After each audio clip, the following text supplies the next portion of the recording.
टंडोबागो शहर का रिपोर्ट कर रहे है अली गुलाम खोसो। टंडोबागो में चोरिन ऐं मंशियात खिलाफ एसटीपी पारां बुख हड़ताल में अवामी तहरीक के अगवाननि जी शिरकत। टंडोबागो में वधंदड़ चोरिन ऐं मंशियात जी फरोख्त खिलाफ एसटीपी सिंध तरक्की पसंद पार्टी ऐं अवामी तहरीक के अगवान मोहम्मद सचल हालेपोटो जे अगवानी में एहतजाजी बुख हड़ताल जारी है। एसटीपी तालका सदर लखाडिनू ऐं कारो हालेपोटो, एसटीपी तालका जनरल सेक्रेटरी गॾोगॾु अवामी तहरीक तालका टंडोबागो सदर जी अगवानी में ही एहतजाजी तहरीक हलाई पई वञे।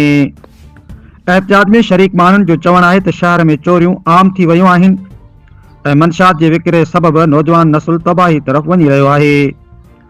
उन्हनि जो मुतालबो आहे त इंतज़ामिया फौरी तौर ते कदम खणी शहर में अमन ईमान बहाल करे मंशियात फिरोशनि खिलाफ़ कार्रवाई कई वञे।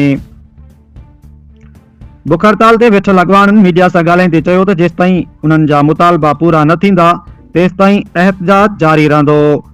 हिननि इल्ज़ाम हयो त मक़ामी इंतज़ामिया जी लापरवाही सबबि शहर में अमन ईमान जी सूरताल ख़राब थी आहे। एहतजाज में सियासी ऐं समाजी तंज़ीमुनि सां गॾु आम शहरिन पिणु वॾे अंग में शिरकत कई।